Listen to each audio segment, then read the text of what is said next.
Israel has been trying to eliminate Hamas for decades, and Prime Minister Benjamin Netanyahu has made it very clear that he isn't ending the war in Gaza until that terrorist organization is gone.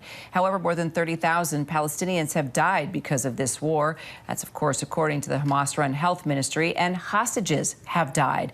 We are nowhere near a ceasefire, and Netanyahu is receiving worldwide pressure now to end this conflict while continuing to hang on to his position by a thread. And now we're learning that for the second time this week, Israel has struck that UN school that Marcus just talked about, that they say was used by Hamas. The bottom line here, is this just an unwinnable war?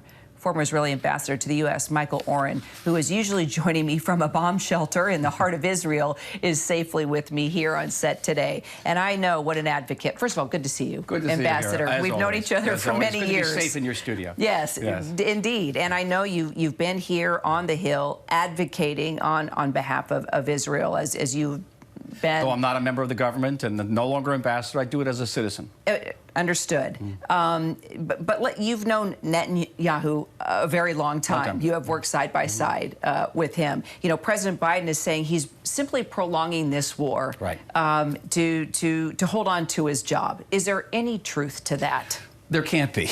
There's a confusion. The Prime Minister of Israel here is not the President of the United States. He's not the Commander-in-Chief. The Prime Minister has to answer to a war cabinet. The war cabinet has to answer to a broader cabinet, and the broader cabinet has to answer to the Israeli people. War-making in Israel, because we have a citizens' army, is much more of a consensual affair. So even if Netanyahu wanted to prolong the war, which I seriously doubt that he would want to do that, because people are dying every day, he can't do that. He can't make a decision by himself.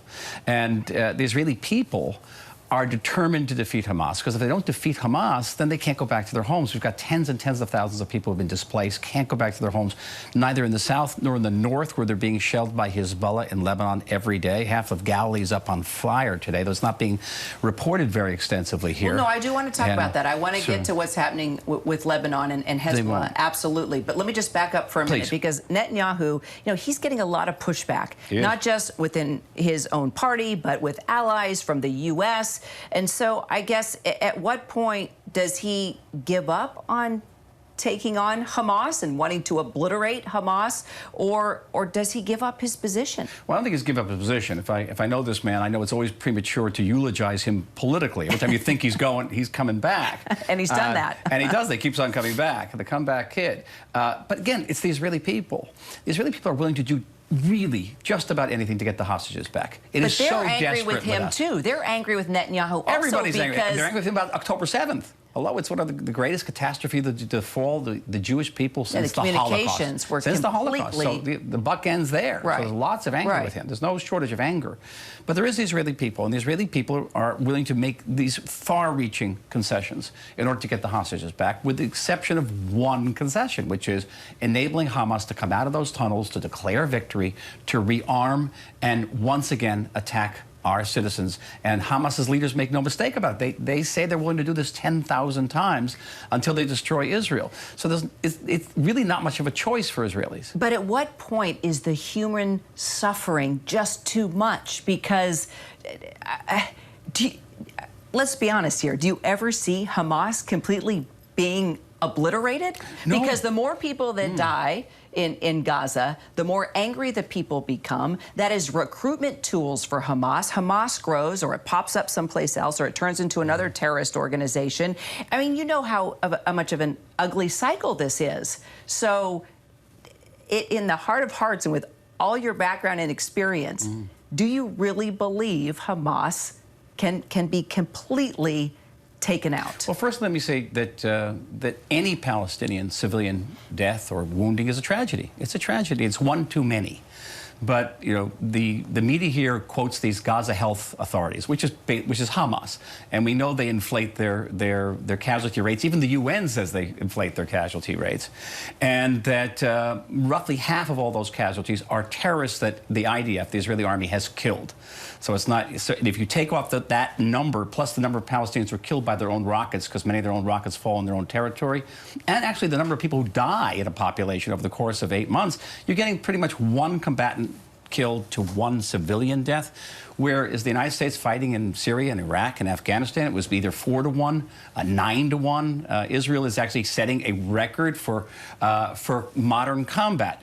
That, again, is a tragedy, but it is the suffering we understand, but the suffering is being caused by Hamas hiding behind this population, using UN schools. And yesterday, the Israeli military published the names of all the terrorists who were killed in that school. But I want to get back to, how do you take Hamas out? How do you end Hamas? Is that possible? You cannot destroy the idea of Hamas. I'll be honest with you about that. You can't destroy the idea of ISIS or Al-Qaeda. They're popping up all over the place, too. But what you can do is downgrade them. Downgrade them to the degree that they can't threaten you anymore. You know, there are a lot of neo-Nazis running around the world, but because of what they did on Normandy Beach 80 years ago, there's no Nazi Germany behind them, so they're much less of a threat. They're horrible, but they're not threatening the United States of America in the same way. So that is very important. We have to restore our basic security along the border so our people can go back to their homes, so we can lead their lives. It is a tragedy. That tragedy can end within a second if Hamas just gives up the hostages and says the war's over. But they won't do that. I mean, we have hundreds of thousands of young people, men and women, out who have picked up a weapon, left their families, left their jobs to defend their country. So until Hamas does that, this war is going to keep going. There's no end in sight. They are still rocketing our neighborhoods. You know, your husband was at my house in Tel Aviv. We have rockets falling in Tel Aviv still. How can we possibly end it if they're still shooting at us and if they still have these hostages and they're still clamoring for our destruction? So that is actually not a real choice for the people of Israel. The choice is, what are we willing to pay for a ceasefire? Is it willing to be a 6-week ceasefire? Are we willing to get 6 weeks in return for 40 hostages or 33 hostages? I think Israel's willing to make that sacrifice and to take the risk. But ultimately, we have to downgrade Hamas to the degree that it cannot threaten us anymore. Ambassador Michael Oren, great to have you here on set. Hope we can continue the conversation. Always Appreciate good to be it. with you. All right.